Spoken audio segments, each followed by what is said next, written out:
Hey, welcome to Campaign 2.0. Eventually, we'll figure out what we're naming this. It'll either be based off of the the adventuring company you guys are forming, or the airship you guys will eventually have. Someday we'll figure this out, but for now, we're Campaign 2.0, and there is no last time because this is the first session.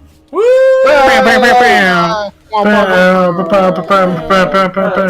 So welcome. So yeah. Do we want to do character introductions, even though we already all know, or do we want to skip that part? I mean, let's do it. Very briefly. No, let's do it. What's the word? In character. It Hand gestures. It was there, and then I don't know ASL. I can't. dynamically, as we come into the story or whatever. I don't know. Oh shit! So I can do this because I know exactly how the game's gonna start off. So yeah, we'll do character introductions as you guys filter in through the first scene. So yeah, so I will start things off then with you all have been in the city of Jera for about a month now. You all have been brought together by one Orla Fiddlefen, who is trying to make a name for herself with archaeological digs, finding ancient treasures, recovering ancient knowledge. She was heavily inspired by the Dawn's Graces because one of their big things was finding ancient knowledge and how helpful it is and how things should not be lost. So she's out doing that. You know, been picked up as well as her loyal compatriot Theron, who is a cleric of Ioun. Who has been patching you guys up as you go about. You all are in Jera, which is a city in between Persephone and Ilanora in the country of Othilla, which is dominated by hill dwarves. You are in this wonderful border town where a river runs through it. It is sort of a budding city, almost. It's a town that's sort of on the cusp. You got all sorts of businesses that are sort of booming in here, and it's been nice after one of the last things you guys did had you all out in the middle of nowhere, and so civilization feels nice, especially the hot baths, the indoor plumbing, and all of the wonderful lights. So you guys have been resting as Orla has been sort of hunting down what she thinks are some good leads to find some good information or artifacts that you guys can turn into coin. And it is a brilliant spring day. The birds are chirping, the flowers have bloomed, the morning is a little bit crisp and cool. It's a little hard to get out of bed. Having bedded down in the Dragonclaw Inn, which is the best inn in town, Orla has stated that if you guys are going to be staying in an inn, you're going to be staying in a damn good inn. Because, feather beds, they're a hell of a thing, especially for her achy body. So, morning arrives, and downstairs, Nora and Rorik are preparing for the day. They are making breakfast. The smell sort of wafting up to the second floor where your rooms are at. As one by one you guys start to filter down into the sort of tavern area where there are a couple other guests who have sort of taken up tables, drinking coffee, just sort of starting their day, as the door opens up and with trays of freshly baked goods there is the local baker Leo Stillwater, who, you know, he has his tawny hair pulled back into a short ponytail, and he's humming softly to himself as he starts putting out croissants and all sorts of pastries. And so, yeah, who would be the first to come down in the morning? I think Mac is actually the first to come down. He's to come looking for steak and eggs, actually. So why don't you describe Mac as he sort of walks down the stairs trying to stake out what has become your all's usual table. So, Mac is He is a 6'1", pale-skinned man with blue eyes and blonde hair. Currently cut short below while wearing a cap, as you could say. He struts down the stairs, and heads for the tavern. And says, "You got my steak and eggs today, and don't forget my coffee." As he does rummaging in his pack for a cigar. Nora just turns and looks at you and arches an eyebrow. This has been sort of your usual banter where you kind of make gruff demands and she just arches her eyebrow and humors you. But all you need to do is look at that giant blue dragon claw that hangs above the bar, and you know that getting on her bad side's probably a bad idea. So it usually lasts with you two. Making jokes is only, warriors can, and she goes, "Oi, it'll be there in a second." I just smile and thank her and put my feet on the bar. Feet off the bar! I slowly take one foot off and then light a cigar. Both feet, Macam. I just laugh and take the other foot off and take a deep pull. As she immediately goes over and polishes the bar. She takes, pride in this place.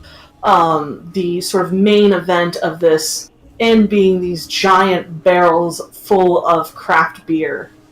Because it is well known in Jera that besides being a well-renowned fighter, she is well known for her love of beer. As there's the sizzling of meat and the cooking of eggs and those wonderful smells as she kind of goes over and puts a mug in front of you and then a pot of coffee because she knows the rest will inevitably come down in time as, the stairs creak as somebody else comes down. It's definitely not me. Oh, it would totally be Party Dad. Yes!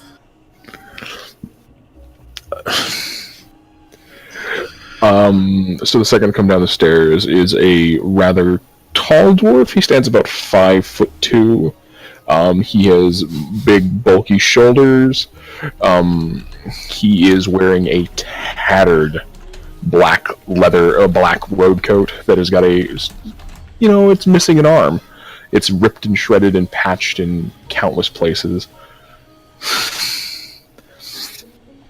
And then the most, noticeable thing about this dwarf is that his entire left arm has been replaced with a Magitech replacement. It is black steel etched with blue runes. And it hums with a soft blue light.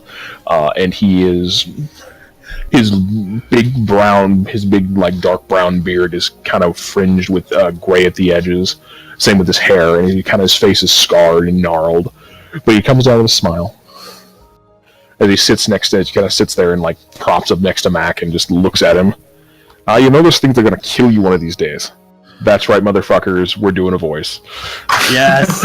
Yes. Yes. Max smiles and pours him. He looks around for another mug. So you got a mug, and he holds the coffee pot up. All right, I'll be there in a second. And she goes and she puts down enough mugs for everybody.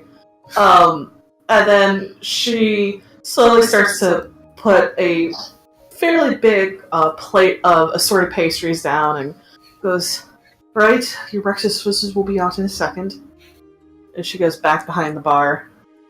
I pour Unger in my cup and then hold out a cigar. You can offer me those as many as you'd like. I'm going to turn them down every time, and I'm going to scold you for smoking the damn things. So please. Mac just smirks, puts it back in his box, and just leans back and just takes another long pull. Starts sipping his coffee. So gross. Nothing like tobacco for breakfast. As You take a long pull. There's another creak as more people descend down to breakfast. Do you want to get dusted? Actually, the front door to the inn opens up. And Gunmare walks in. So what you see is every time anyone sees a dwarf, they see a stout, as if they're carved, a mountain dwarf anyway, as if they've been carved from the rock themselves. But there's something about Gunmare that looks off. The muscles are there, but he's skinnier than you would expect a dwarf to be. He's in this dark black not stained, but like colored leather armor with these white runes and these white stitching. He has long hair that's in a ponytail. Some of it's kind of down around his shoulders. It goes from black and it fades out to white to the ends. His beard is in these elaborate braids, lots of braids. Each one clasped with this weird black stone that seems to glitter like starlight. And the beard also goes from a black to a white to the ends. If you were to look in his eyes, there's just something about looking at him in the eyes. You can't tell what it is. You could just see the pain and the horror. Like he's seen shit. But like something about that makes you like just want to like be there, stand up for him, fight for him. So I'm describing the Heart of Darkness feature of the of the haunted background. He's gaunt. He's quiet. In his hand, he always as he comes in, he's holding on his shoulder this dwarven warhammer that's long and skinny, and the head is also of this weird stone with this jagged metal back holding it in place. And he just sort of quietly saunters up to the makes a nod at the bartender, and saunters up to the table next to Ungrim, makes a couple flicks with his finger on the arm, doesn't really care what Ungrim's doing at the moment, just kind of comes up, pulls his arm up, bends it a couple times, puts it back down, just kind of grunts, sits at the table. Yes, it's attached. It's always been attached. It's going to continue to be attached. Making sure it works right. You don't take care of it like you should. We all know that you're the smart one. I'm the one that just hunts the things. Don't call me smart again. As he says that, I pull out some sheets and I literally am drawing diagrams on his arm, and I'm like looking at it and I'm like making sketches. And then I just wait for my beer to show up. Or is it already at the table? Did you see she already put stuff at the table? She put coffee, but Oh, no. Nora has gotten to know you fine folks after you guys spending quite a bit of time here. So she's learned what you all prefer. And Gunmare, as soon as you sit down, Nora comes from behind the bar and puts your favorite Stout. right in front of you. Yep. I take the coffee and I chug a little bit from the stout. I take the coffee and I just pour it into the stout. Smart man. As she starts setting breakfast before you guys, the stairs creak as you see this exceedingly tall... Actually, I'm sorry. Are you talking about... Okay, never mind. Sorry, go ahead. This exceedingly tall, half-elven gentleman who looks like he perpetually has a 5 o'clock shadow. His hair is all sorts of in a mess, bedhead. He's only wearing, breeches and knee-high boots, and he has this sort of unlaced shirt that he's rolled the sleeves up to his elbows. And this is Theron, your party cleric, as he sort of takes his long, lanky frame and just sits down, grunts his usual morning before he immediately starts sipping coffee. And you watch as the sort of bleariness in his green eyes start to fade a little bit as he comes in.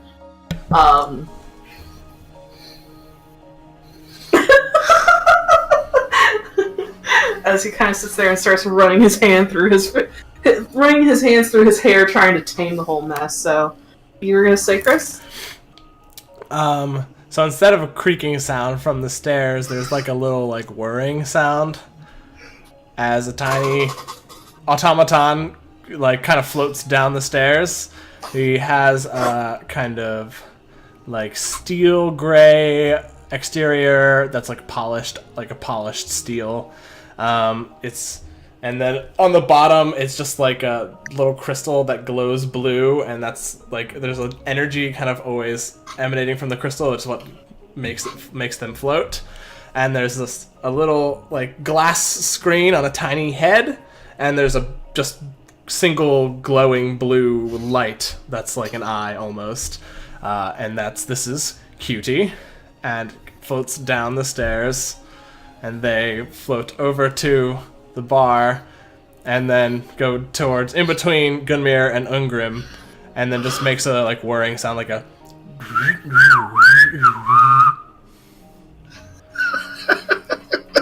Can we get an R2 scream from you? I like that we could do the R2 scream. Wow! Yeah, exactly. Feels like the mecha gnomes from Warcraft. Yeah. And so yeah, does that to like get their attention, and then kind of like gestures up the stairs with their arm, and then it just kind of like, and then just goes back up the stairs. I think that Gear's still in sleep.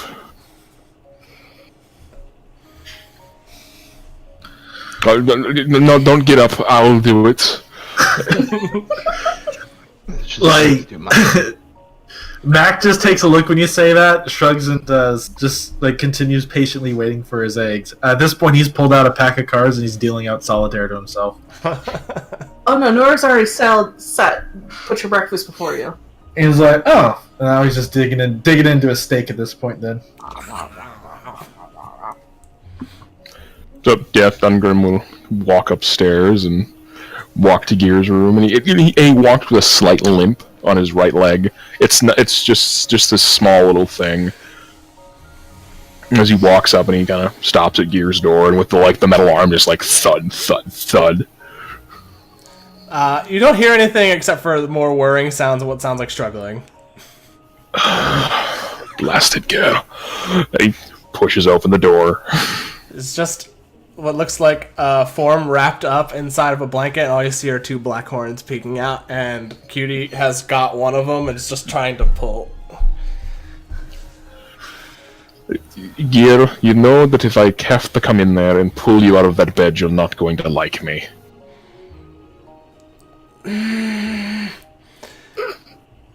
But Ungi, I'm so tired. I don't want to get out of bed.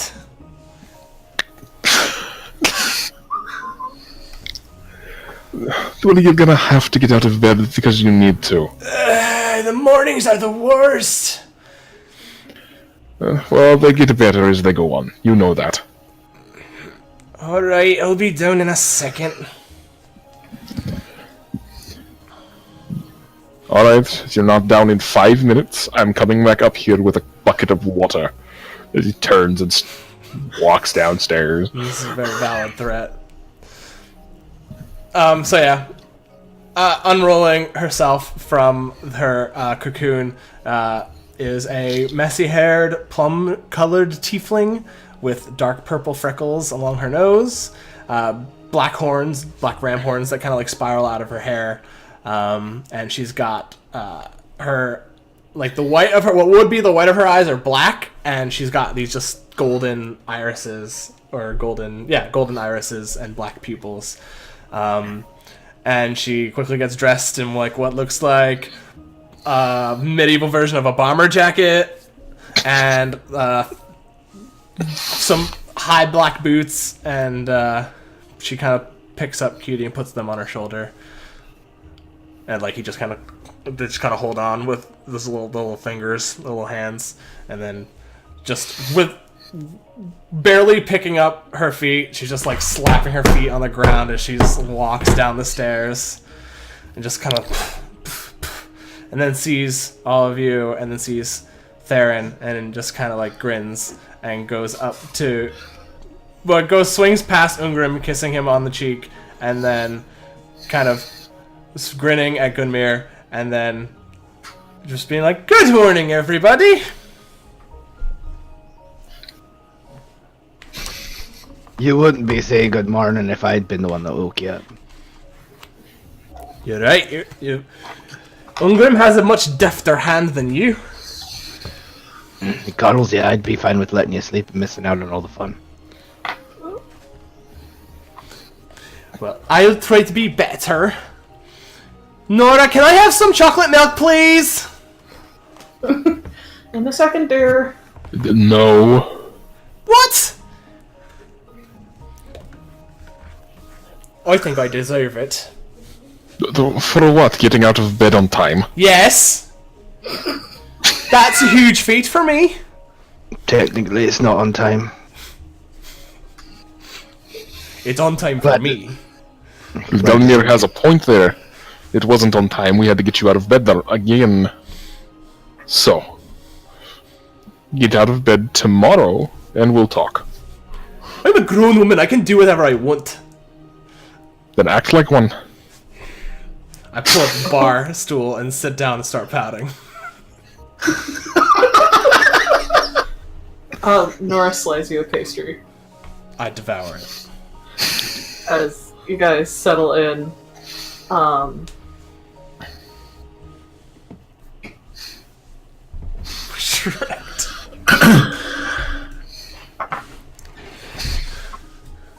guess you hear one more creak on the steps, and down comes a 6'2" copper dragonborn.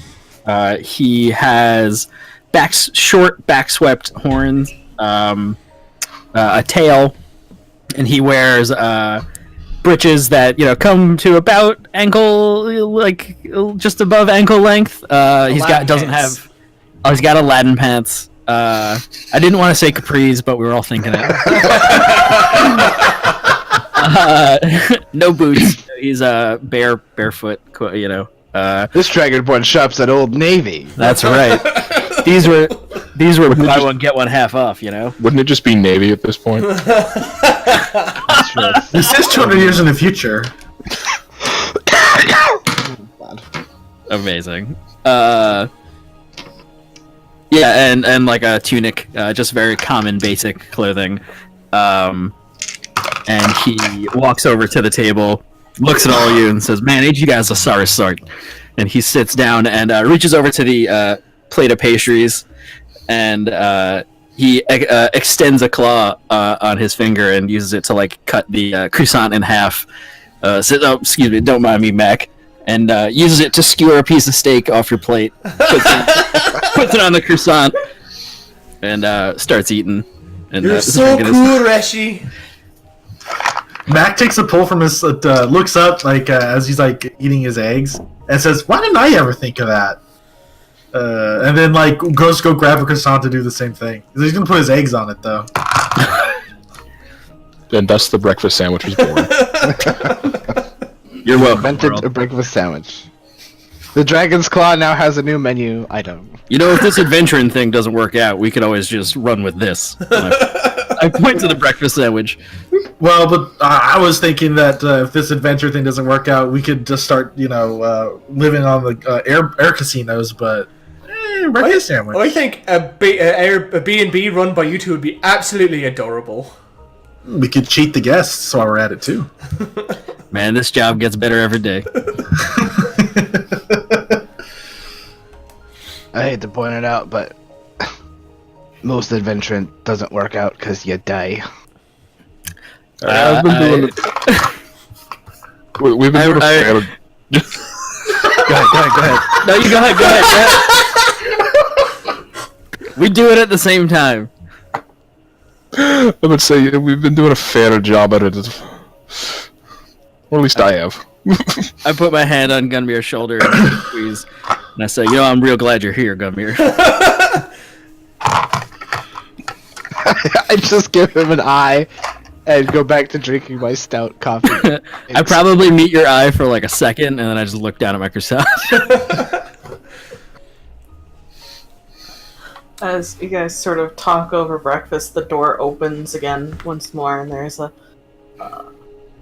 interesting sound of footfall where there's a little bit of a footfall, tink, and there's this sound as you've come to sort of, it's a familiar sound of Orla Fiddlefen walking through the door, leaning heavily on her cane, which suspiciously rattles a little bit sometimes.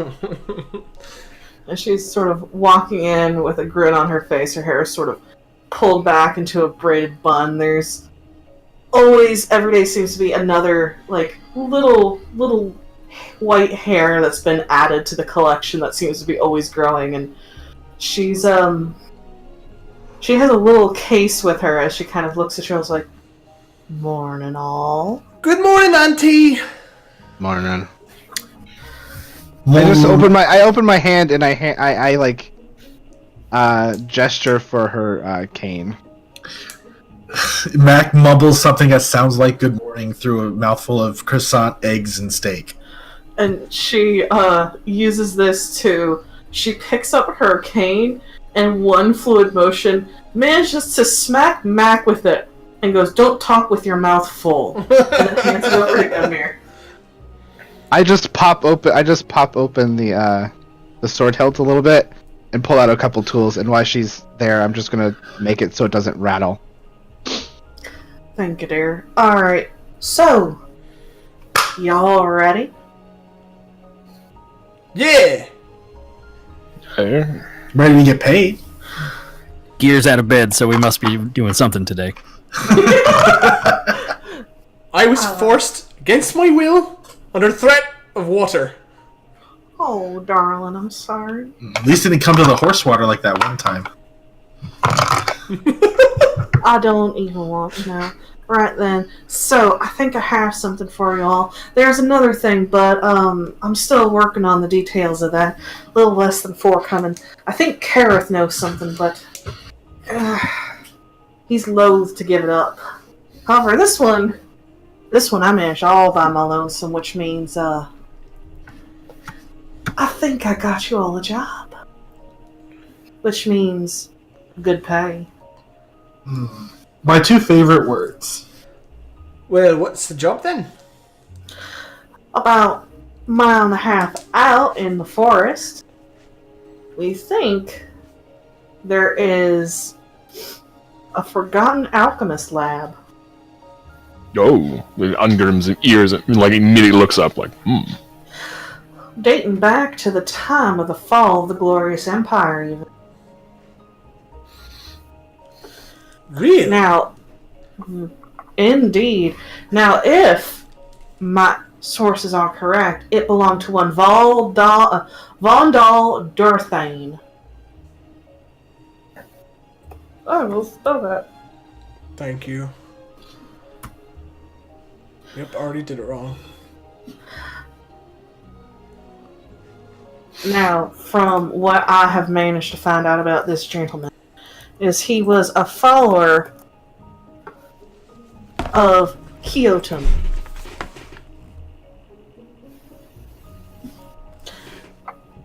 Anybody who wants to can roll a religion or history check. History. Ooh, I will roll a history check on Isn't there that. an ointment? Yes, there is. Actually, I know my history. I'll give it a shot. A 13. 13? I'll put that in there.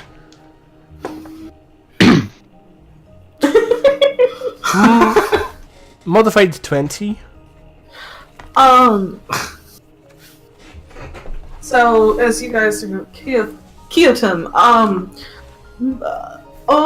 you know, Brush is too busy eating breakfast. Oh my god, it tastes so fucking good. But most of you know that Kyotum is a hero god. That he was known for extraplanar travel and natural alchemy. Gear and Ungrim, you know that he was he's well known for the ointment that has kind of. It's rare, but people can still make it nowadays. But he was also well known for creating his own magical instruments as well as other things. And he was well known for kind of being a healer as well as his other natural alchemy. And he is supposedly still walks the plains, and some worship him as a sort of god. As you watch as Orla kind of, as, you know, middle-aged gnome who's seen some shit, kind of rolls herself up to the seat and sits down, kind of puts a hand to the small of her back and goes, well, so if this is indeed Von Dahl's alchemy lab, then the rumors that I have heard might be correct, and if it's so, we stand to make a pretty coin from it. What are we looking for exactly? I mean, are we just running in for ancient artifacts this round, or? Well, you see, I'd be interested in any notes that he has, but from what I have heard, he was a very devout follower of Kyotum, to the point where he might have a section of his staff of purification.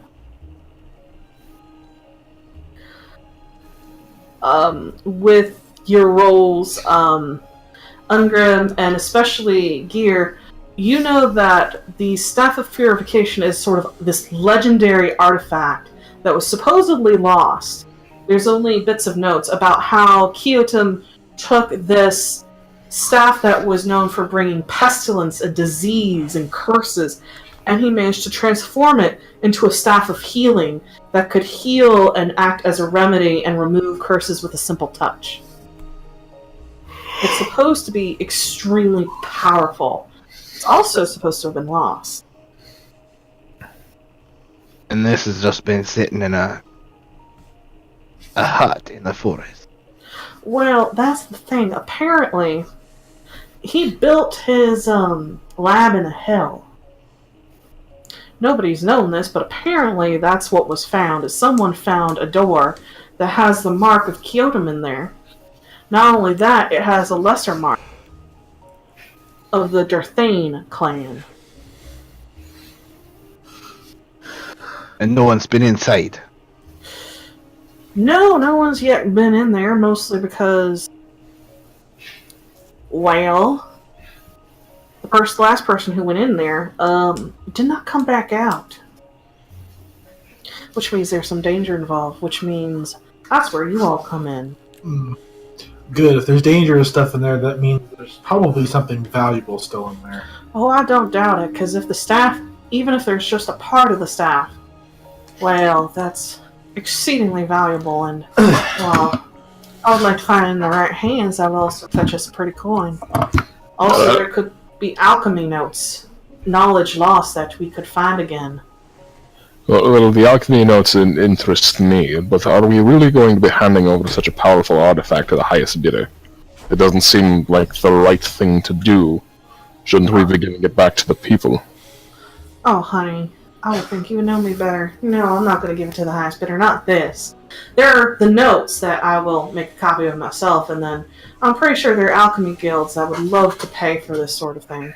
Mostly there's probably also some sort of library and other artifacts in there that we could possibly sell that would be of less impact. Yeah, from my experience, that certain churches are pretty wealthy as well, so I'm sure they'd like some kind of staff that can purify things. Gear, we've spoke of this. Not everything is about coin. No, just most things. You've been hanging out with Macam too much. You gotta admit, she's got a point. Mac is a very worldly traveler. He's very smart. You don't give him enough credit.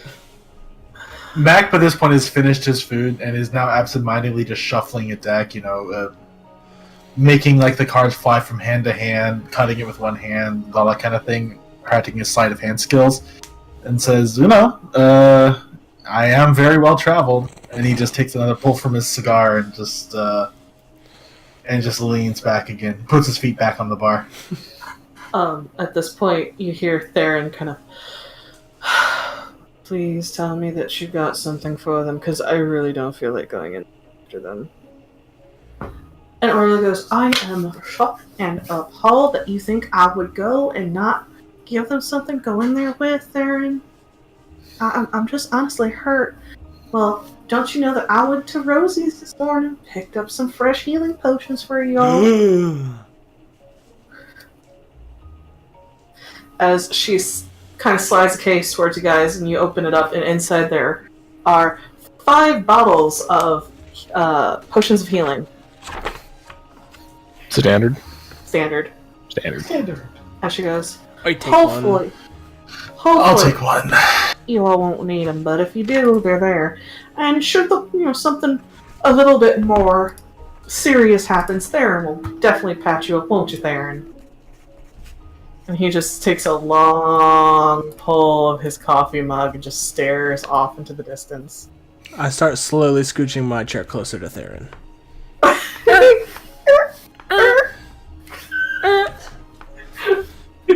He just without moving his head, you watch as his eyes turn to follow you here. Now then, and she kind of goes into one of her pouches, and she has a couple cylinders on her right hip, and she opens one and pulls out a map that she has made for you guys, and she kind of smooths it out, and she puts a salt and a pepper shaker down to hold it open as she goes, alright, now here's the town. You go this way about 500 paces, and then you turn here, and it should be in this area. It's so close to town. You'd think someone would have found it before. Well, apparently what happened is that something recently got so the front was unburied. It has been apparently buried for a while because, as one always wants to do when you build under a hill, shit happens. Hopefully that means nothing has been broken or destroyed. God forbid anything gets lost down there. But, yeah. Should be fairly quick, fairly easy while I work out the details of the next job. That one stands to be a bit more lucrative than this one. I founding a legendary staff and ancient alchemy notes. Yes, my brain stresses to think what's greater than that. Well, we'll see. And as always, if you find anything else in there, you are more than welcome to it. The only thing that I really need are his alchemy notes and the staff, if it is there. So any gold you find, any magical items, those are yours to keep as always, my dears. I heard that the Glorious Empire had certain alchemy components that could take out an entire city block. Heard that too. Yeah. Oh, What? I'm not saying I would need it. You just take a small portion of it for like half a city blocker.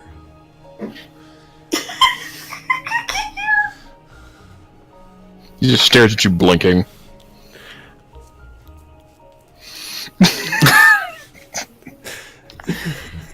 Well, sounds like we got a full day ahead of us. Trekking, maybe dying, the usual. Well, actually, Orla, is there any chance we're gonna have some competition on this one or anything like that? Is there anyone else that might have the same information as you? Might be trying to beat us there? she gets the most wicked little grin. She goes, "Oh, not for at least maybe another day or two. I'll make sure of that." I don't even want to know how you do the things you do, Orla. Well, you know, coin don't make the world go round, but it sure makes a lot of things easier.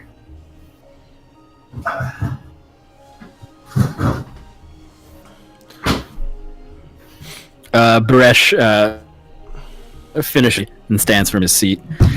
Says, "Well, we ready?" Yeah. Yeah, I'm ready.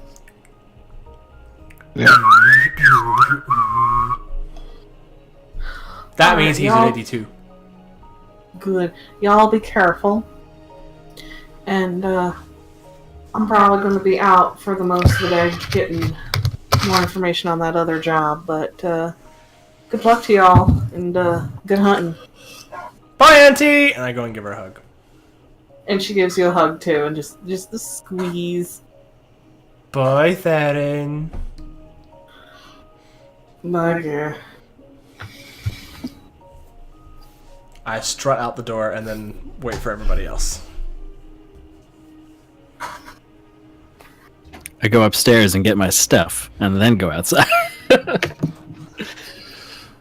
Malcolm takes his food off. Go ahead, sorry. No, I was just gonna make a joke about Gear standing out in her nightgown, ready to go. Yeah, Malcolm slowly takes his feet off the bar, puts out his cigar, heads upstairs, puts his duster on, and his gun belt, heads on out. Okay. Yeah, Gunmer stands up, just sort of taps his hammer on the table a couple times, and then like tosses it in the air as it like disappears. Right, let's go. Yeah, let's do this.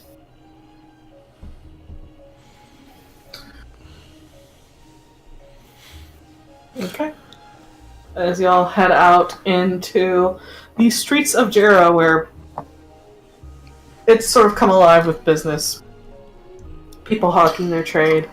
You can hear the distant sound of metal meeting metal as Molten Heart has already started up work for the day.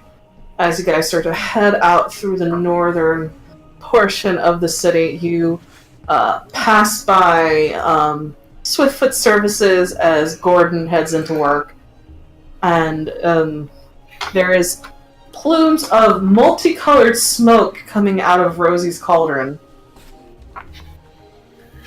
That's not supposed to be happening, but I start to get really interested and walk towards it, but then get pulled back, probably by Ungrim. yep, immediately. Hand on the belt, just like, nope. Oh, and Ungrim is strong, so... Oh, right. And as you guys start to leave, you see Kareth sort of walking to the ebon mirror, and he gives you all a jaunty wave and a smile as he unlocks. Well, he doesn't unlock, but he heads back in after, obviously, a morning walk as he enters in and switches the sign in the window from closed to open as you guys sort of head out, the morning sun feeling nice and warm on your skin as you head to the northeast where the forest is. So did anyone get a real good at that map that Orla had, or are we just kind of winging it from here? You guys should have the map with you. You know, I tossed the map at Baresh. ah, man, Gunmere, like I said, I'm so glad you're here. And I unroll it, and I guess attempt to navigate if we need it. If anything, if we Ungrim's get gonna to take the map from you. All right, that's fair. Yeah, good call. I follow. And does Brush have any, like, experience navigating, or...? Nope. I'm just like- this is a different character. Yeah. I'm just looking at Baresh. Well, I obviously I still have the mug from the inn. I just took it with me. I'm just like looking at you as I'm drinking. You're all right. You all right? Come here. Road soda. I don't say anything. All right, good talk. I keep following Ungrim, looking over his shoulder, like very unnaturally close to him as I'm following him, looking over his shoulder at the map.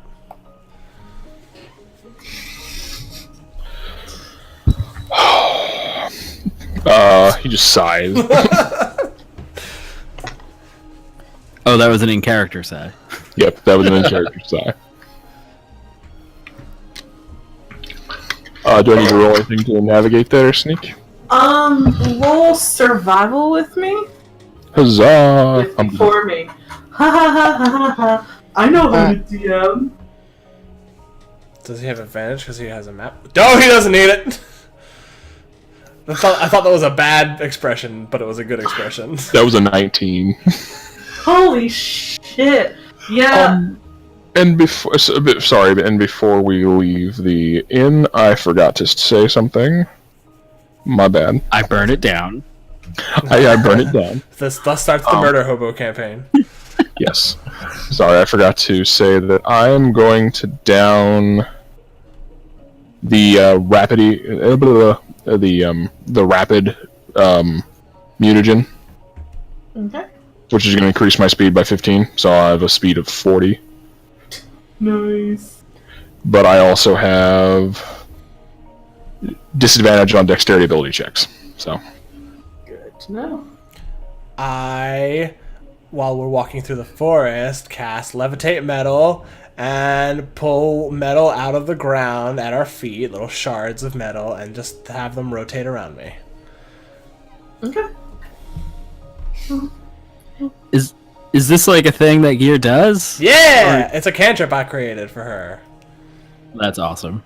I meant it's like common. It's not like. Oh yeah, she first always time. does it. Yeah. Okay. Yeah. It's a way that she does to concentrate on keeping her magnetic field up. Nice.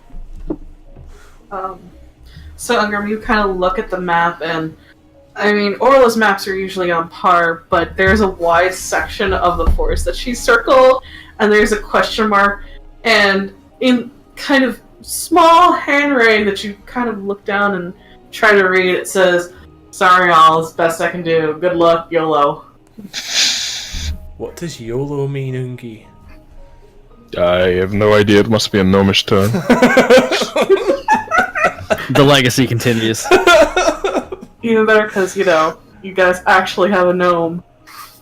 Oh my god, that's amazing. So you guys start trekking through the forest, and these trees are old and twisting in places and gnarled and thick, and there's a scent of wildflowers and pine here, and it's wonderful this time of year. You're on the very cusp of the ancient grove. And, you know, if you guys push a couple miles further in here, you will actually be in the ancient grove. So there's that feeling of sort of magic in the air. But you guys start to get onto the cusp of the circle that Orla has, you know, made for you all. And you guys can roll perception checks for me as you guys start to look about and try to see if you can find this so-called alchemist lab. Perception's +3. Perception. I'm not paying attention at all. Oh, good. +0. Just like Talmar. I get a -2 to perception. Hey, welcome to Connor's world. Hey, baby. I'm not even kidding. Natural 1. Oh, I thought you were gonna say natural 20, because, like, really? No, natural 1. It's okay on Sunday. That dice is banished. It's okay on Sunday. I rolled a modified 1. Which sucks because I actually like this dice. Is anybody good at perception? Who's good at perception? Apparently, Baresh. This dice rolls a 20, of course. Awesome. So you guys are looking, and it is hard to see the forest through the trees, and you kind of like, the fuck? Because there's always that knowing you're close to the ancient grove, you're on the lookout for Fey bullshit. Because you know, legends say, ancient grove is ripe with the Fey bullshit. But Baresh, you actually see as you guys start to trek further inward, you can catch through a sort of dense copse of trees there is what looks to be a mound. Hey, I think I see something through the trees up there. It's like some sort of little hill or mound or something. And I peel off a little bit towards that direction. Mac follows. Trapped. I will follow as well. Duh. Okay, so you guys sort of make your way over there, and you kind of there's this very super faint trail that you guys can now see as you're walking it. And you kind of break through this dense cluster of trees, and sure enough, there is a small mound, and there seems to be, you can catch the glimpse of what you think looks like a door.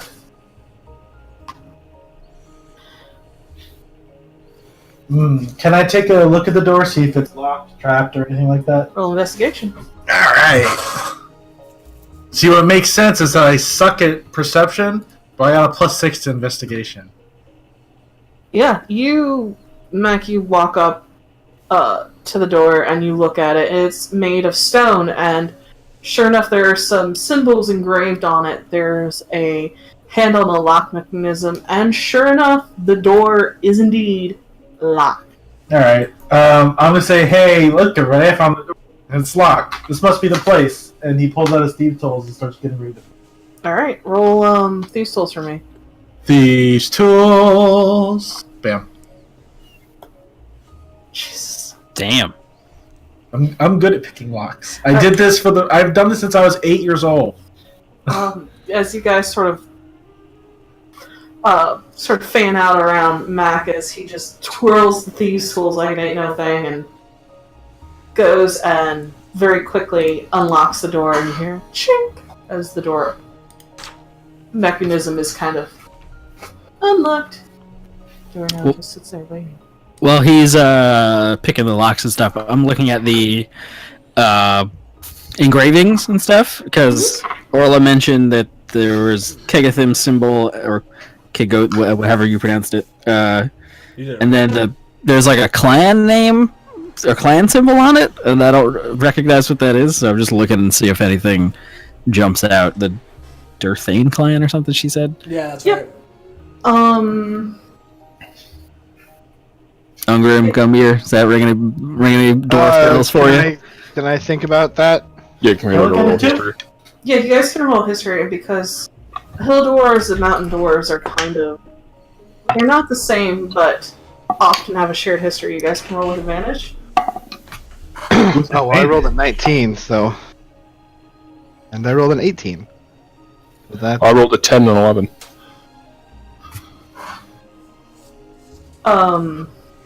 21. So, did you want to roll anything here? No, I'm fine. Okay.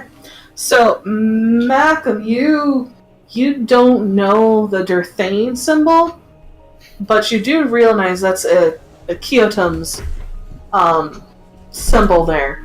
It's well worn, and everything here seems to be coated in dust. Well, not dust, but dirt. And there seem to be kind of mounds of dirt to the left and to the right, as if, there's been a shift in dirt, and someone's come and kind of dug out the rest. Gunmere, you recognize the Durthane symbol on there. The Durthanes have had a very long line of alchemists. They were exceedingly well known up until about 300-400 years ago, when it started dying out.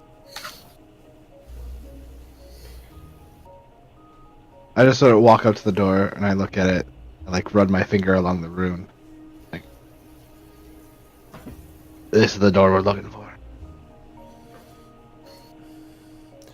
Can I look at the hill behind the mound and where the house is, and investigate to make sure that it actually was natural that made it get buried, or I don't know, something feels suspicious about it. Yeah, you can roll investigation.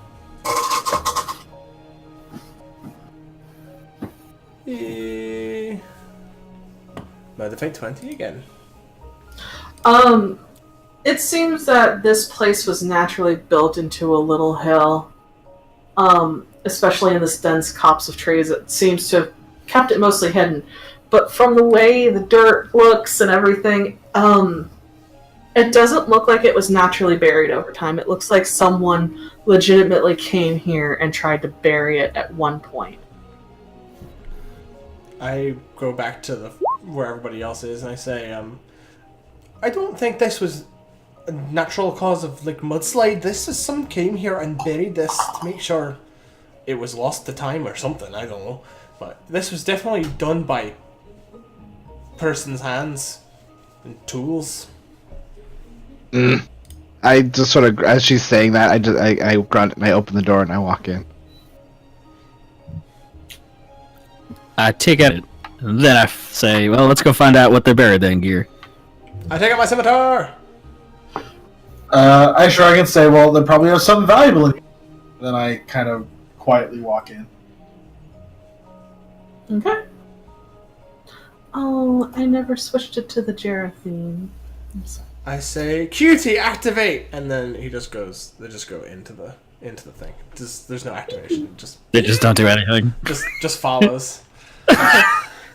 As you all head into the map, you have to scroll down to the bottom. Hey, so Oh, it's a dungeon, yeah! Cool. It's 2. Alrighty then. Their music? I just turned it on. It should be playing. yeah, it is. It took a while for it to go for me. Yeah, I hear it. Okay. So you all walk in and this seems to be a sitting room of sorts. There is furniture that looks old. The wood's kind of mostly rotting. There's also a little table sitting disused. Everything in here has a fine coating of dust on it. And it looks like no one has been here in quite a spell. And you all can see that there is a door here that seems to be sitting there. Handle, keyhole, the whole 9 yards as you all one by one filter in here. Can I go and take a look at the door? Yeah, roll investigation for me. Alright. I'm gonna look at this like desk in here. Okay. I will help. You guys can roll investigation or perception. I'll just give Gunmir advantage. Oh, okay. Oh, I rolled 12 twice. That's 16. Investigate. It is beautifully wrought wood. It does have some faint decoration where the paint has been worn. There's some water stains on there from someone putting a drink down. Condensation has kind of warped the wood a little bit. You don't find too much other than... Does it look like anything's been used out of it or touched in it in a while? Nope. It looks like it has been just sitting there waiting for anyone to come by. You do notice that hidden in the very back corner of it, that it's being propped up by a book to keep the table level. I'm gonna grab the book, but You grab the book, and it is 1001 uses for spices. Spice. You spice.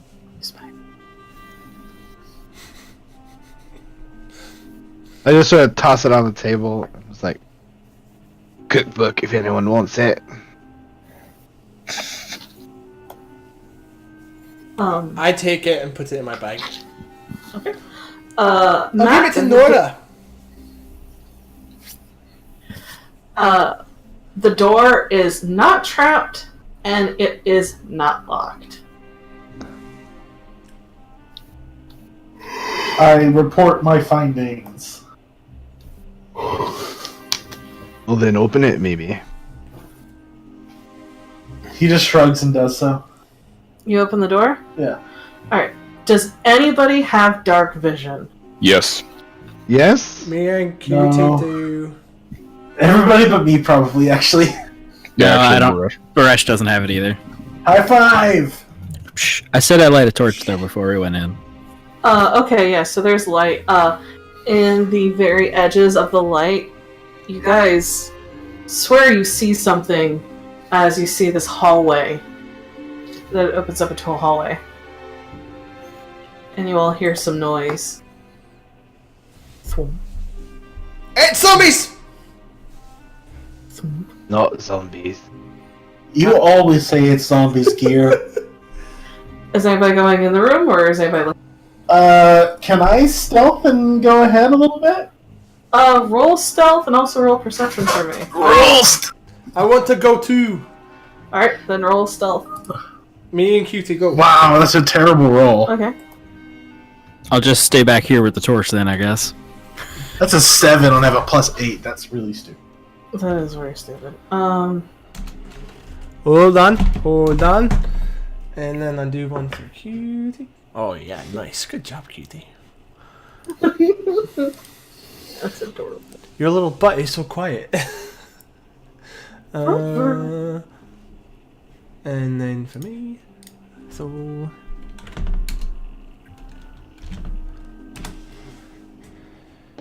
Alright. Did you want to roll perception for gear? yeah. Oh, well, I'm not good at that. I'll do it anyway. That's a 0. Oh, precious baby. I can see in the dark doesn't mean I'm good at looking at things. Just because my eyes are open doesn't mean I'm seeing. That is the fucking perfect analogy for her. It really is. As you two kind of stealth in, you guys notice that unlike the sitting room you were just in, this hallway is immaculately clean. Like, it looks as if someone has just recently cleaned it. And that's when, Mac, you look up and you see there's something moving towards the back of the hallway, starting to make its way towards you. No, my God, Yes. no! Oh wait, It's here. smiling at me. Where? How far did we get, Snicket? You guys got, like, right into the doorway. Where'd Mac go? Right there. You can be in front of me if you want to. Yeah, no, I shoot things. All right, that's Wait. fair. I am Marshall. Oh, Snicket, I should tell you that I have Devil's Sight. Oh, I see normally in darkness and magical darkness. There we go. So yeah, you all, if you're all looking in here, you see this gelatinous cube just kind of wobbling. And I need everybody to roll initiative. Woo, first initiative! I just want to run in there and smash it. But that's Dustin talking. With a hug. I've never gotten to fight a gelatinous cube. Wait, let me go get my gelatinous cube. I feel like Disco would be proud too. My real dice are Let's banished go. We're fighting a cube. forever. That's the +5. Hey, here it is. Look, here it is. Yes, it's real. Okay. Oh, initiative. What's initiative again? Plus your Dex. X? Dexterity, yeah. Why is? Oh my god! All right, hold on a second. That was really fucking weird. It added y'all twice. Where? How bizarre.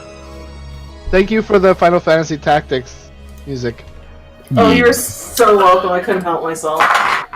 Oh, you sweet, sweet summer child. You I'm getting flashbacks of Final Fantasy Tactics fighting on the. All I hear is whoop whoop as I'm like turning the map. Whoop whoop. Sorry, I played that game a lot. Oh my god, you do not want to know how many.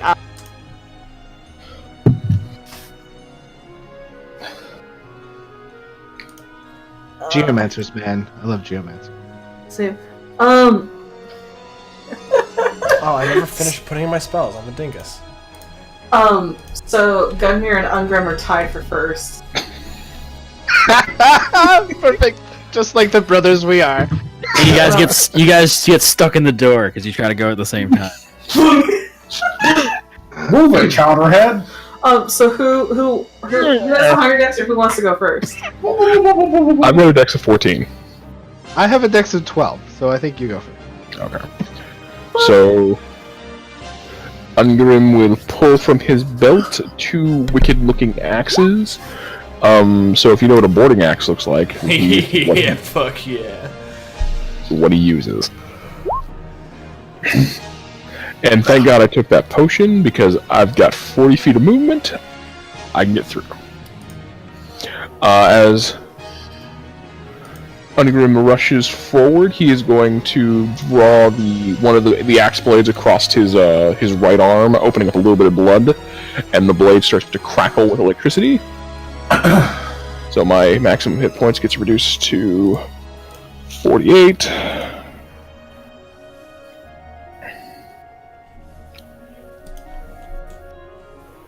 So, Snick, so what I'm gonna do here is I'm gonna have a second bar for like max hit points, and then Okay.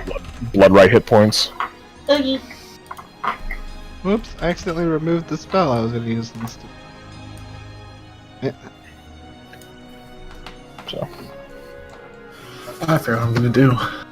alright, so it was my bonus action to activate my Crimson Right. So, and we're gonna swing with the axe. That's a 16 to hit. Oh yeah. This is a gelatinous cube. Yep. Yeah, it is. Ooh, so that's 13 points of slashing damage plus 4 points of lightning. I rolled max damage. Nice. Thunk. It is the sound of your axe hitting what amounts to be a living pile of jello. Close.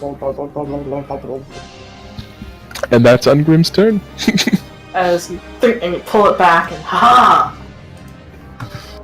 Gunmere, it is your turn.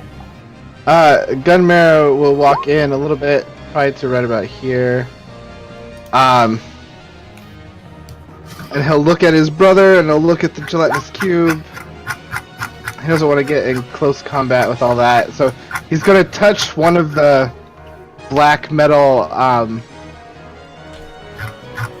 bands on in his beard. And for my bonus action, I'm gonna cast Hexblade's Curse.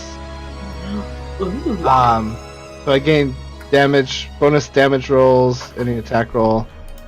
Anyway, it's cursed for a minute. And then as my action, I'm going to cast Arms of Hadar. Oh, Jesus. So, dark tendrils of energy come out all around where it is and just like reach out towards the cube. And it has to make a strength saving throw and beat a 13.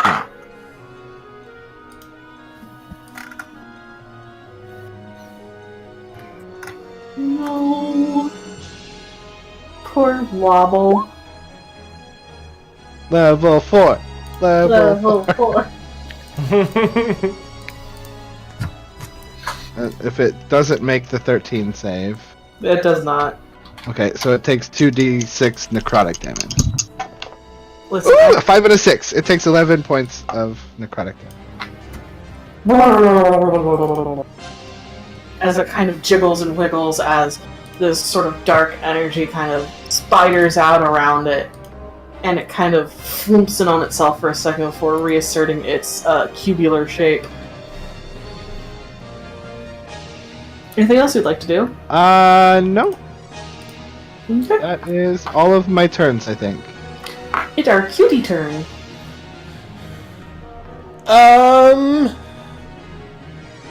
So Cutie goes and starts going towards it.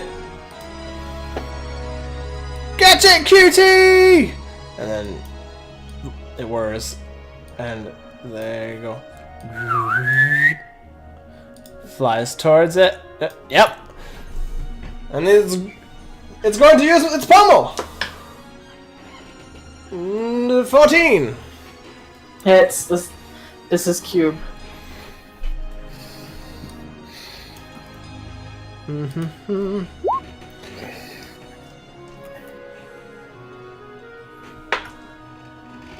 Cocked. Better. Takes 6 points of bludgeoning damage. Okay.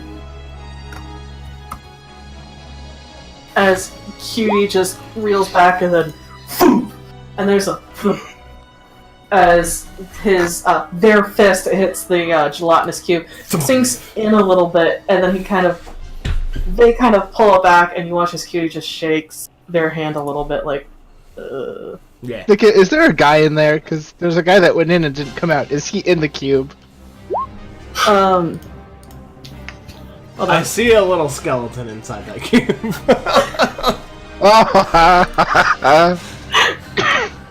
I have an orc. I have an orc in mine. Oh, alright. It's your turn. Oh, okay. Do I have a clear line of sight to it? It's big, so yeah. I'm gonna shoot firebolts. Alright, you shoot fireball.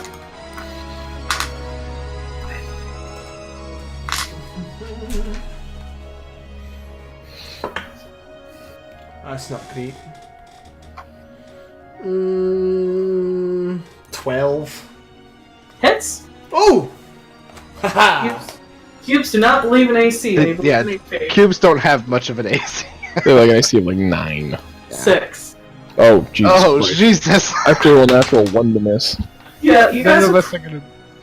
You guys have to roll really low for to not to hit. It's getting sucked in is where you have the problems 6 with cubes. damage. As you Right, kind of- firebolt doesn't add. It doesn't add intelligence Nope. or anything. It's just the Nope. right. Yeah, it's Yeah. just yep. So, you, with a flourish, send out this bead of fire that thunk, hits one of the corner and, like, sears it off. And it just wobbles in pain. Anything else? Nope. Mac, it's your turn. Alright. So I'm gonna go ahead and use my. Oh, stop it. Alright, so I'm gonna go ahead and use my Akimbo Weapon Master's ability to fire both of my guns at the same time. I'm gonna get a -5 to attack for that, but I get +5 damage in addition to the damage I would normally do. Alright. So Really? I'm gonna go attack. So that's an 11 plus. Yeah, you hit it. Okay, yeah. It's a gelatinous cube. Alright, It believes 8 HP will save the day. Yeah, exactly. So just use the damage then, and add 5 to both of those. So 17 and 12. You That's get 2 29. attacks? Yeah, I fire both guns at the same time. Oh, right. And they're +5 because they since you work like sharpshooters. Blizzard, please nerf. I would say that's pretty powerful right there. Yeah. I'll tell you. But I can't shoot my other gun as a bonus action though when I do Oh this. no, that's so sad. Yeah. Is there anything else you'd like to do? That's unfortunately all I can do. Did you just like double draw from your hips and fire? Is that what you did? Essentially, yeah, it's double drawing from your hips and firing. That's dope. Sexy. And I have 5 in each chamber now. Okay. As there's this cacophonous boom as Mac quick draws his pistols and fires, and these 2 neat little holes appear in the gelatinous cube, sort of getting halfway through, and now the gelatinous cube has really nice internal jewelry. Ow! Mop. Mop. Shot it over my shoulder. And it whizzed by your head. That's how you get tinnitus. You what at it? That's how you get tinnitus. It's the silent killer, Mac. I've got a really good ears, nose, and throat guy. You fucking nerd. This campaign is just an Archer campaign now. I'm okay with this. Gun Graham! Gun Graham! What? Danger zone! Danger zone. Am I the Lana? Is that what this is? I think that makes the most sense, honestly. Oh my god. Probably. You're not wrong. You rush I it. go to there, and with my hand, whatever, I have the torch in my one hand. I reach down to my into the sash and pull out a hand axe, and I'm gonna just tomahawk it at That's Quibble. fucking while holding a torch. In the other hand, what's the AC? I rolled a 9. That hits, right? Yeah. Oh yeah, because it's got a 6 AC. I think all of us have to roll in that one to be able to miss. Yeah. That's 11 points of slashing damage. Jeez. As you let loose this axe and thump, thump, thump, it tumbles end over end before thunk. It cuts right through into the gelatinous cube, and it's kind of just the only thing that's peeking out of the cube now is the handle.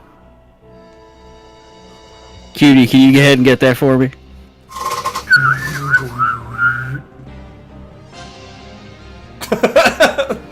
It's our cube turn.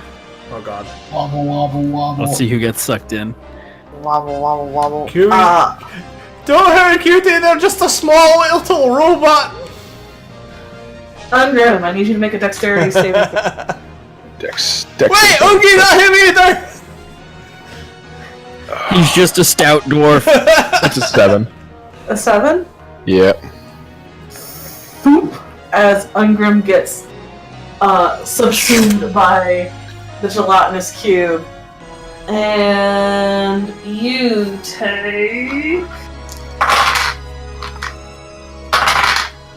No, I only meant to roll that one. Ha ha ha ha ha. You take 10 points of acid damage. Oof. That's a lot. And the cube has been sated. So, Ungrim, you can't breathe and you are restrained. And old Dango man threw that axe out right into that tube, man. Alright, so I've got one question. Yes. If I was to take a potion that makes me immune to being restrained now, would that push me out? Just burst out of it. Here's the question, can you drink a potion while in there without also drinking acid? That's what I'm asking. I mean, you are restrained, so I don't know if you could move to take Well, a potion? restrained. It's just a disadvantage on attack rolls. Okay, yeah. Why not? What the fuck? Yeah, you You're probably gonna. You'll take a little bit of acid damage, but not much. Look, I'm making sure I can.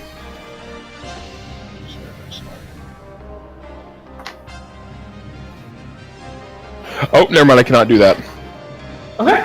because I can only concoct one mutagen at a time right now. So I cannot have. I used my. So, you know what? So I take 10 points of acid damage. Puts me at 38. Whoops. 38, Charles. You know what? Screw it. I'm restrained, but I have to roll natural one not to hit, so Yep. Cut yourself out. that hits. And then I'm gonna swing with my bonus action with my axe, or with the other axe. Hits. So, first one is going to be 9 points of slashing. Now the lightning, another 4 points of lightning. Okay. And then for the offhand is just going to be 7 points of slashing. As you guys watch Ungrim floating inside this caustic cube just starts swinging, and you can see the tips of the blades just poke out as he just like kind of X swipes. Okay. You can, if you would like to. Oh, that would be taking action. Never mind. Yeah, I knew I could break out if I wanted to, but I wanted to see if I could, like... I know I'm going to take it down. I want to try cutting myself out. At least this one. I got some hit points to burn. Hell yeah. Okay. Gunmir, it is your turn. As you watch your brother trying to cut himself outside of this, cube. I just sort of like obviously know that he could probably get like fight his way out, and he's just inside cutting his way out. And I just sort of roll my eyes, and I cast. My hammer appears in my hand, and I like point it at it, and I just cast Eldritch Blast. Yes! Yes! Last Queen Sly! Listen, I am. That's 14 to hit. Oh yeah. And then I will also use my what is it that I have? Your invocation. My invocation, and pull it 10 feet towards me. Ooh! Nice. Because I have the arms of whatever. Arms of Hadar. Or I have the grasp of whatever. So, if I cast... What is it called? Hang on. Sorry, I didn't put any of this in my sheet yet. I have Grasp of Hadar. Whenever I hit a creature with Eldritch Blast, I can move that creature in a straight line 10 feet closer to me. That's fucking awesome. That's pretty useful, actually. So, like, Dark Tendrils, like, the... Dark Tendrils, like, waver out of my hammer, and it shoots the Eldritch Blast, and they follow with the blast, and it hits, and then they just kind of grasp the cube, and I pull it towards me. Oh, yeah. The tendrils just wrap around this thing tight, almost as if you see this shadowy claw just grasp the cube, and it's yanked forward, and there's the sound as it gets pulled over the stone, and it stands now before both you, Gunmir, and Baresh. Okay, and then I'm just gonna, like, move around to the other side of it.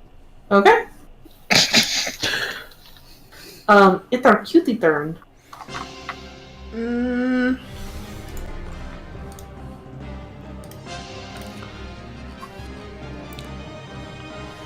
Alright.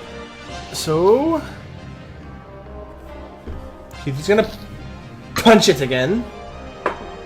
Punchy. That misses, I think. No, it doesn't miss. Never mind. Hold on, let me look what his bonus is.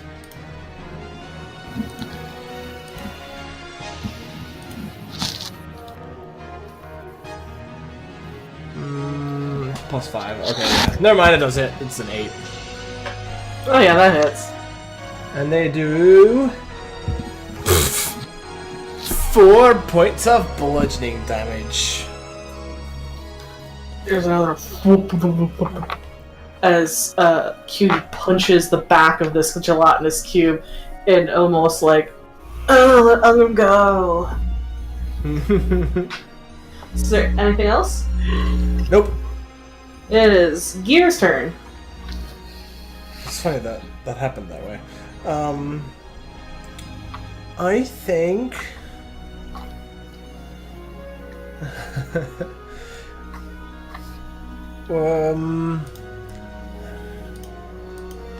It's so crowded in this hallway. I'm going to move up to here. Oh, Okay. I realized that Cutie kind of wasn't really in range to hit. And I'm going to try to make it so that Mac can still shoot, and then I'm gonna attack it with my scimitar. Sounds good.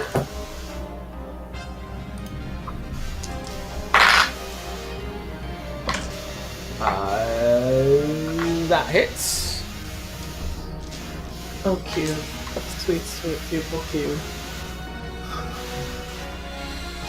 So 6 Okay. slashing, and then I'm gonna use my dagger with my free hand and bonus action chop it. Actually, no!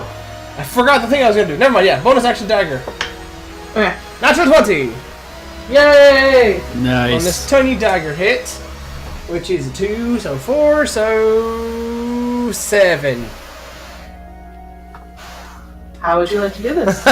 Yes. Stabby, stabby. So, I kind of leap forward and kind of crouch down low, and with 2 hands bring my scimitar up on the left side of Ungrim, just kind of carve up right past him with my scimitar. And as I kind of like let it go, I let go with one hand, reach to my side, grab my dagger, and just slice down on the other side of Ungrim, trying to cut him out.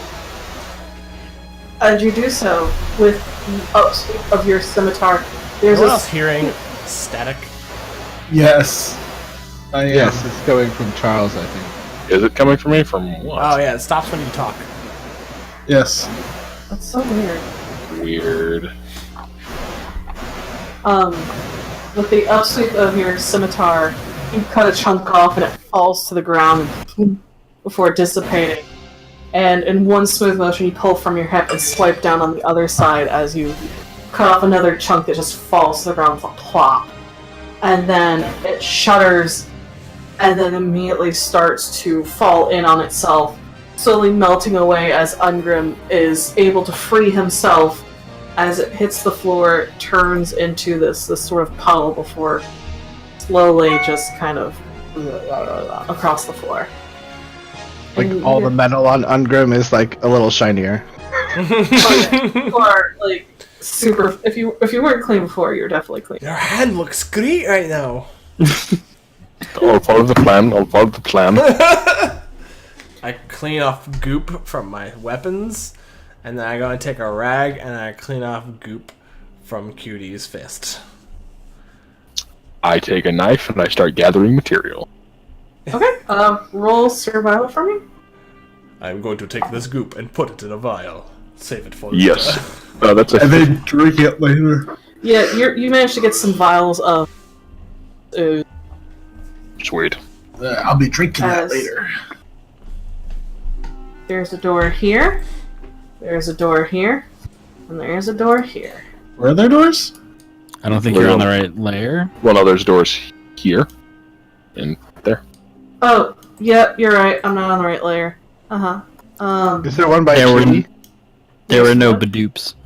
I'm gonna look at the one that Cutie was in front of.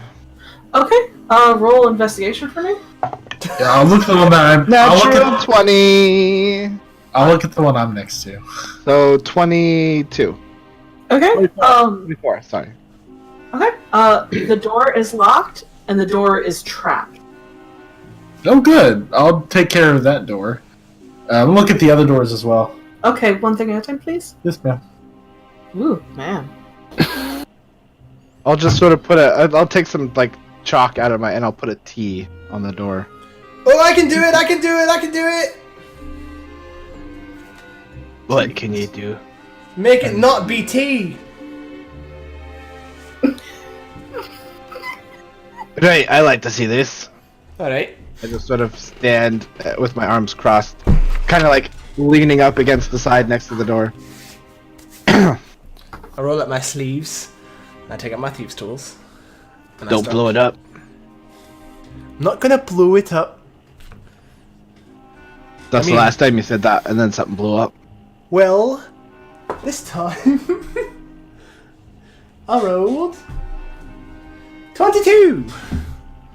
Yeah, you go to work on disarming the trap, and as you do so, Gear, you start to see what the mechanism is, and you start working on it, and as you're done, there's this complex series of clicks, and then as you work, oh, that was ingenious how they managed that trap, you look up to the ceiling, and right above your head, right above the door, you can see almost minute holes in the ceiling where darts would have come out.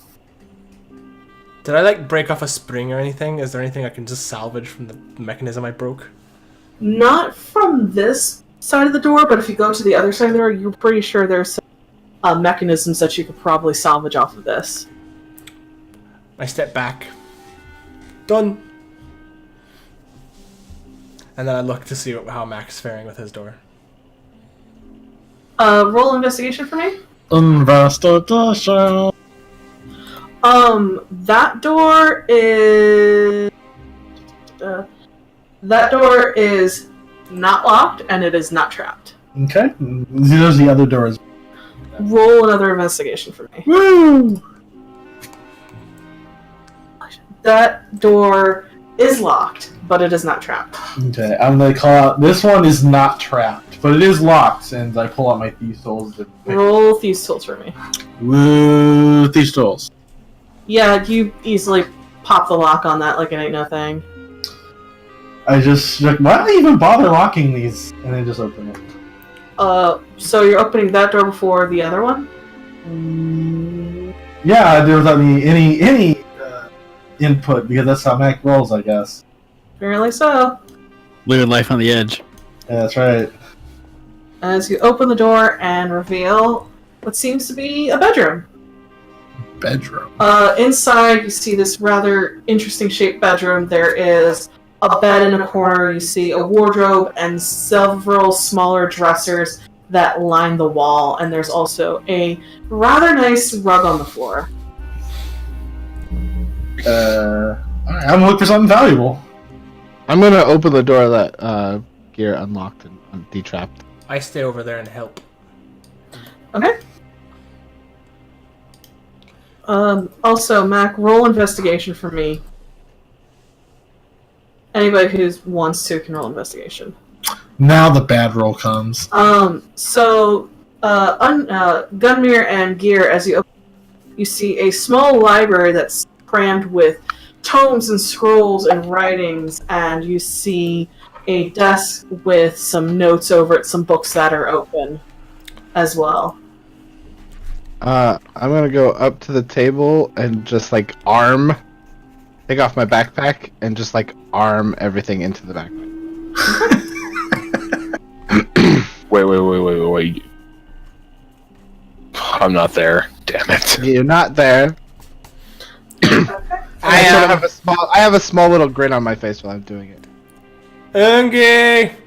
Gunmer's doing something with this desk over here. I'll be there in a moment. Likes tattletales, Gear. You've tattled on me plenty of times. You deserved it. You can look at this stuff later, it's just books. So I hear the word book. Go ahead, sorry, Charles. I said, do I hear him say books? Yeah. Oh, I'm totally in that room now. Okay. Is that 17 for the room then? Yeah, it'd be the room for the room, yeah. Okay. We'll do the library first, and then we'll come back to the bedroom. As you... Sorry. I didn't mean to No, interrupt. you're good. No, you good. Oh, You guys... You guys walk in, I'm just like finishing it, like clearing it, and I'm just like dusting it into my bag. Gumir's just... Found stuff for ya.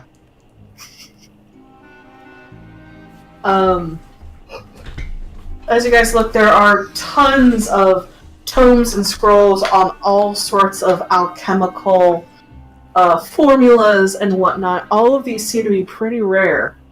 They're at least 800, 900 years old. No, sorry, no, because you guys are 200 years in the future. So, It's about 1100? about 1,000 years old. Whoa. And as you guys are sort of going through it, you find a scroll that doesn't fit with the rest. As you look at it, it doesn't seem to be alchemical, it seems to be arcane.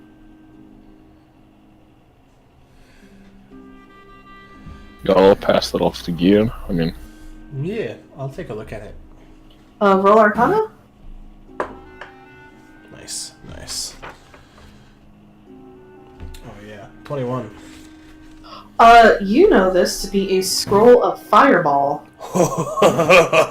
Her eyes go wide, and there's just like this incredibly devilish grin that appears on her face. I'm going to regret giving that to you, aren't I? You're going to regret giving her that. I'm gonna put it somewhere very safe, and I go over to Cutie and I open a little slot in their chest and then stick it in there and then close it and then pat him on the head. I basketball checked my backpack to Ungrim. Just like, desk stuff's in there. And then I'm just gonna like poke around and see what else I can find. And these papers, could have been in order. Now they're shoved into your bag. I described to him like how they were set. There was some shit over here. There was some other shit over here. I have an intelligence of 15. I'm fairly smart. I just like being an asshole. And then I'm just gonna like inspect the desk, see if there's any drawers. There are drawers. Inside, you guys find... They're like be rapping on things with my hammer and just like curiously checking the desk for any like secret compartments or anything like that. You do. You don't find anything. You find candles and quills and inkwells and spare pieces of parchment. There doesn't seem to be anything else that you notice in here. Wait, did you roll investigation? I did not for this room. Do you mind? A natural 20 again. Jesus. Oh yeah. No, So 24. it's a very well constructed desk, but it doesn't seem to have any it doesn't seem to have any hidden compartments. Though you do find a single pearl in the back of one drawer. It's kind of wedged in the corner. I like bite it a little bit. Get it? That only works with gold, Gunmetal, you know that. Well, it could have been gold. It could have had shit on it. So you put it in your mouth. Well, not like shit, but like patina, you idiot. I flick it towards Gear. Like, I don't know what it is. You tell me what it is. I grab it out of the air. I look at it. It is a pearl. It's a pearl. Right, I knew that. Thought it might be magic. Oh, no, it's not magic. It's just a pearl. You can have it back. I put it in a pouch. Okay. You have gained a pearl. Sweet. So I'm just going through the papers that Gunmetal That is stuffed in true. his bag. Stick. That is 100% true. I knew what I was doing. I just realized I can, I didn't know that. I just realized that we can make our avatars large now. So I can see all your faces even better. We learned that when I learned that when I was at the pool because we would do that to see if someone's lost jewelry was fake or real pearl, and then we could actually figure out if we were gonna hide it away in the safe or we're just gonna leave it in the lost and found. So, Baresh and Macam, you guys start to go through this. There's absolutely nothing in the wardrobe and in the dresser drawer. You start to look at the wall here in between the dressers. And there's something really odd there, but you can't figure out exactly what's weird about it. Can I like knock on it and see if it's hollow or something? Roll another investigation roll. Baresh, you can do so too if you like.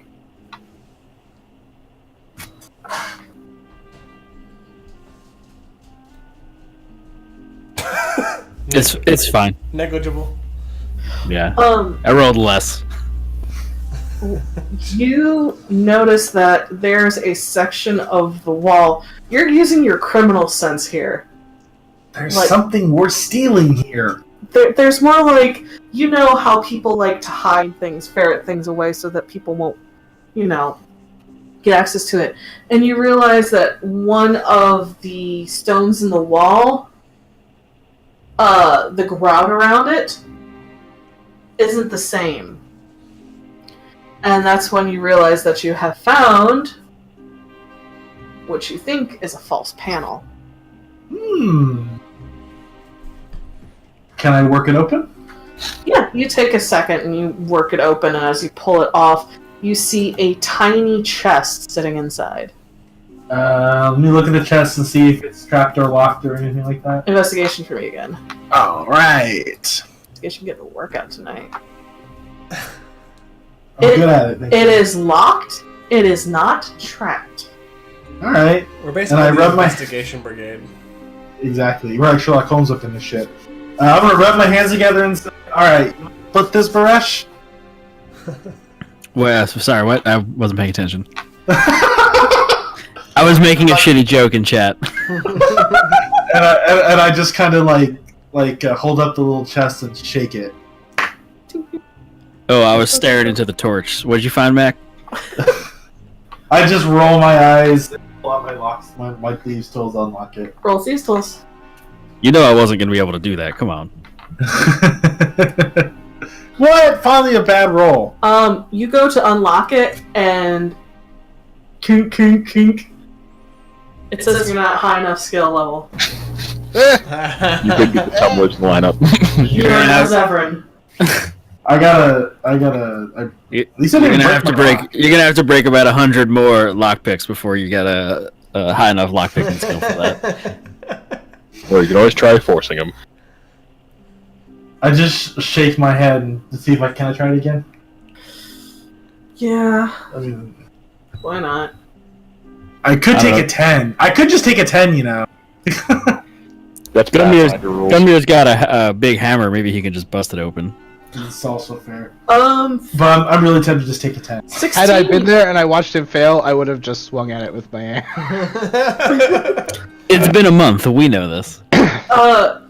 You finally figure out exactly which way it should go, and it pops open, and inside you see a very well-worn leather pouch. I'll take it out.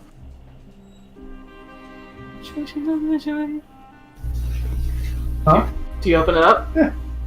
Inside you find 500 gold pieces. And I just kind of shake it, listening to the jingle of the gold pieces. And I toss it in the air, catch it in my hand, and then put it in one of the 1,000 pockets. We'll split this.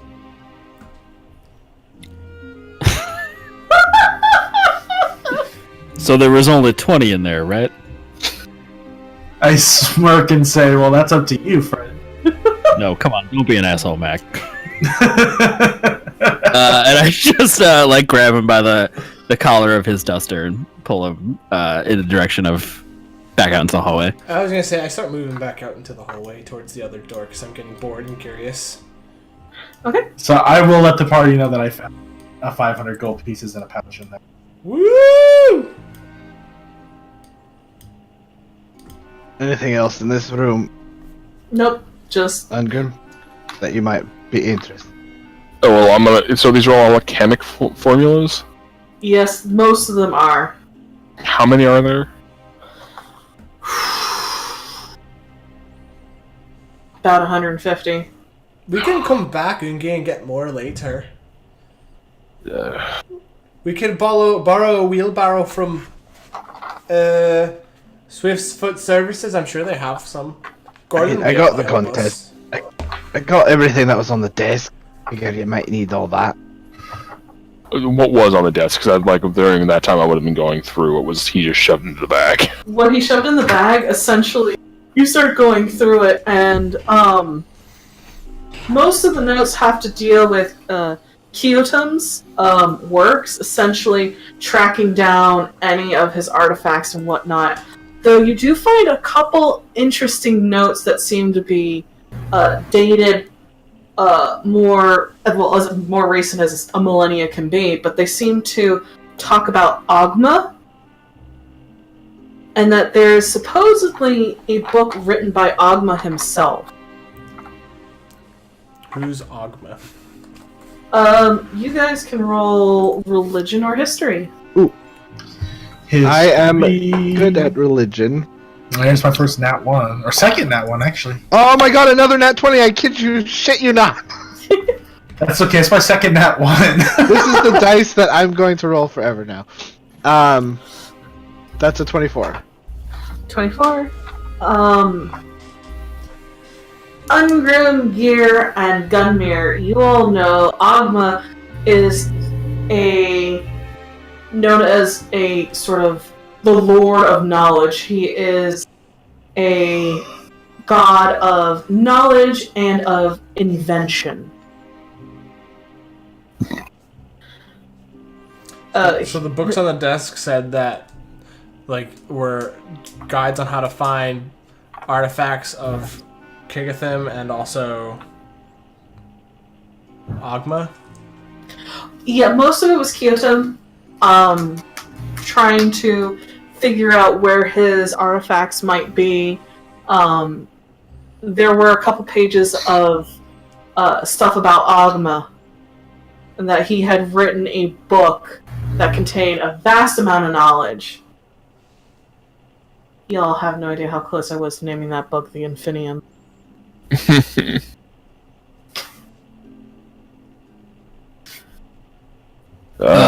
I go in there and help Ungrim load up stuff. Like I packed my bag with it because Orla sent us here to get alchemical notes, and if we found them, I'm gonna pack them up.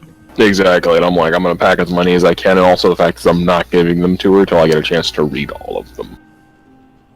Well, you do whatever you want with them, but we're on the job. So I load my I'm not gonna be backpack. handing over an alchemical formula for immortality or whatever the hell else is in here. It's alright, Ungi. Orla's not gonna let anything bad that we have fall into the wrong hands. We'll make sure that we destroy it if it's something bad. I'm worried about making sure we know what it's worth before we hand it away. It's Or not. Orla. She's our auntie. She treats us well. That she does, but also the fact is that the gold can blind. So I'm just covering all our bases. I will know what I'm giving her before I give it to her. Because if it is a potion for immortality, we should probably brew some for ourselves before we hand it over. No, you're not. Yeah, I don't know about that. That is skirting the line of glorious empire bullshit at that point. One of these days, Ungrim's gonna kill you, Mac. That's a vile lie. Grim loves me. I just sort of mutter under my breath, death comes for us all. Mike. you're what's the fucking weirdo in Harry Potter? Luna? Yes!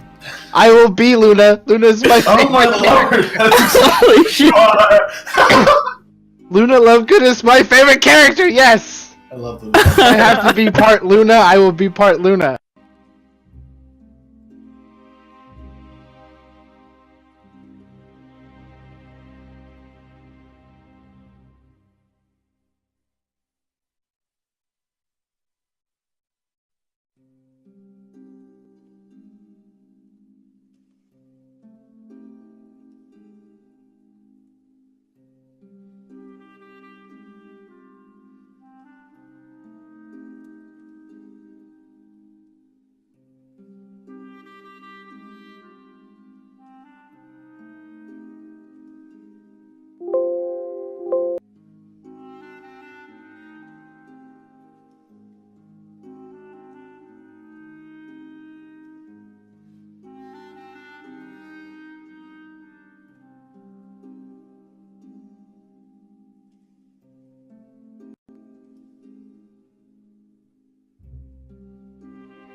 All of the stupid stuff. Curious. Okay, I'm good to go now. Yay! So you guys sort of come into what looks to be a dining room. There's a large oak dining table that is surrounded by matching chairs. You see dirty plates and mugs and flatware that are kind of heaped on the table in places. And it seems like someone really should have probably come in here and cleaned, maybe a millennia ago. There's not food on the plates or anything like that. Oh heavens no! I mean, they're caked. It looks like there might have been food scraps on the plates, but you can't tell from the mounds of fucking mold on it. Are any of the silverware fancy and also not covered in mold? Oh, high or low? Oh no, we have to make new decisions on these things. I'll just go with low because I've never done it before. Yeah, you find a sort of, you find a couple pieces of forks and knives and spoons that are made of silver. We could fetch a good price for that. I just pocket them out of habit. I kind of look over at Gear and the look that says, "Man, I wanted to do that." I give him half. I give him a very nice shiny fork. Do the table places look like someone left like mid meal or mid dinner? You guys can roll investigation if you're gonna take a look. I am. Whoa, Inspector Kyle is on the case. He really is on the case. What are we looking at? Oh, I got a bunch of mechanisms, Snicket. I wrote just one. Should I just trap mechanisms? Wait, what? For the trap mechanisms. Yeah, I figured you just took, because you did so well dismantling it that you just are able to pick most of it off. Okay, cool. Let's see. So that's a 9, a 2, a 23. Gear, you guys are looking and it's like, man, this is just like skanky. Like, what the fuck, dude? It looks like whoever lived here when they just kind of said fuck it and didn't clean when they left. Gear, you notice that amongst the heaps of dirty plates and whatnot, you see what you thought at first was maybe an overturned glass, but it turns out to be a vial. And next to it, there seems to be a scrap of parchment with which looks like writing on it. Sorry, what'd you say? To whom it may concern, you drove me to this.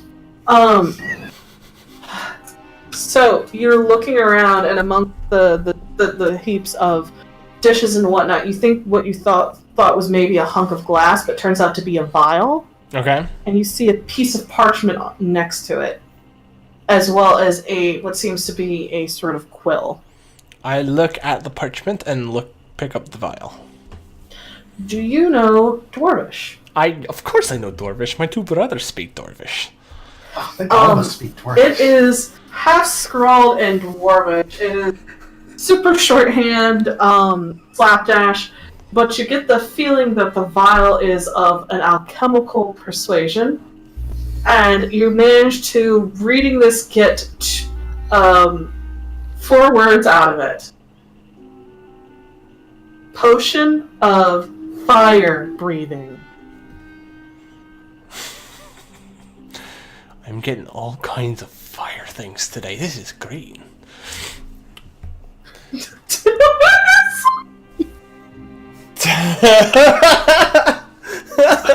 I bring the note and the potion over to Ungi, and I hold it out to him and I say, Ungi, look!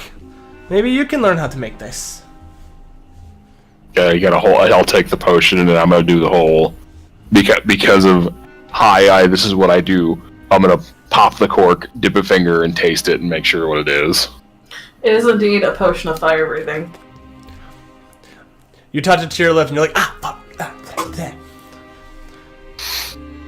What are you talking about? I pretty much drank acid. This is like. Oh yeah, I guess you did drink it. I'm gonna see the weird paint on the floor that says door and follow the arrow. I didn't want to interrupt anybody. Maybe that's he why, starts they're all looking senile at, in his they're all old like age. looking at all that stuff, and I'm just coming in.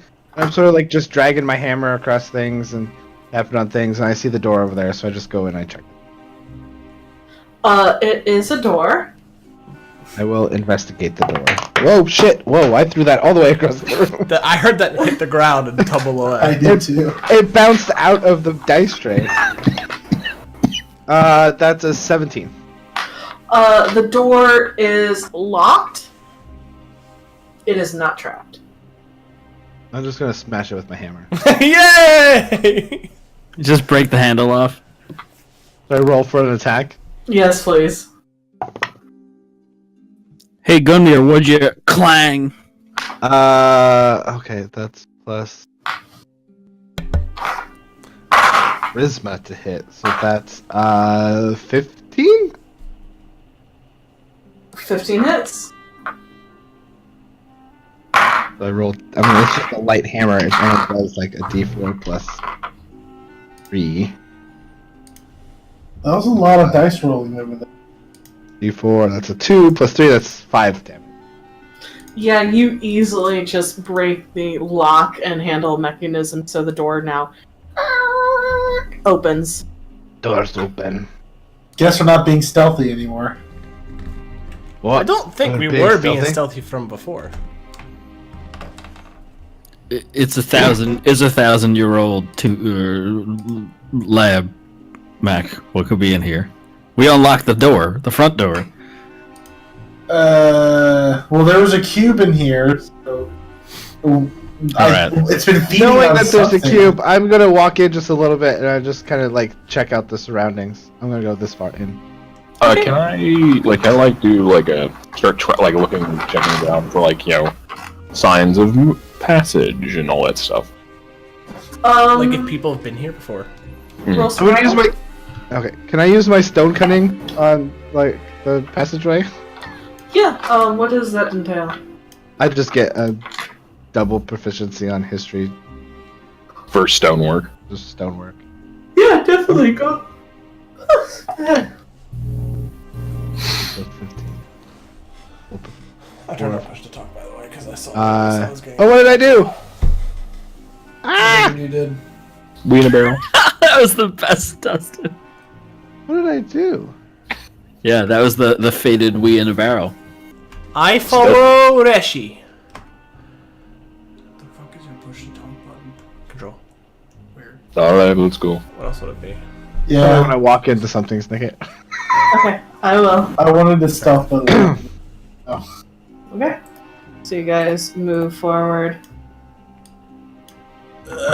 Say the one with the Grimdarks. Yeah, that was the Grimdarks one. What the fuck is that? Nothing. Nothing. It's cute. it's like an Is episode. this the end of the hall, Snake? It is the end of the hall. It is another door.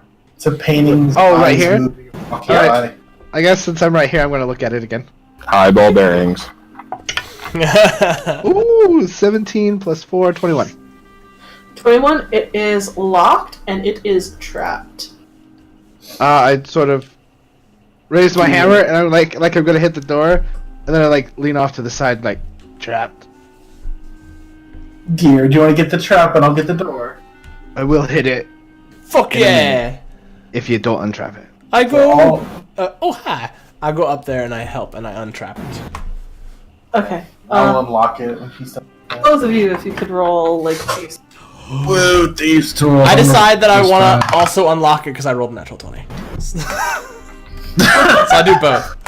So you do both, and once again, you're able to. You know once the door is open, you can get to the other side and probably lift off 95% of the mechanism there.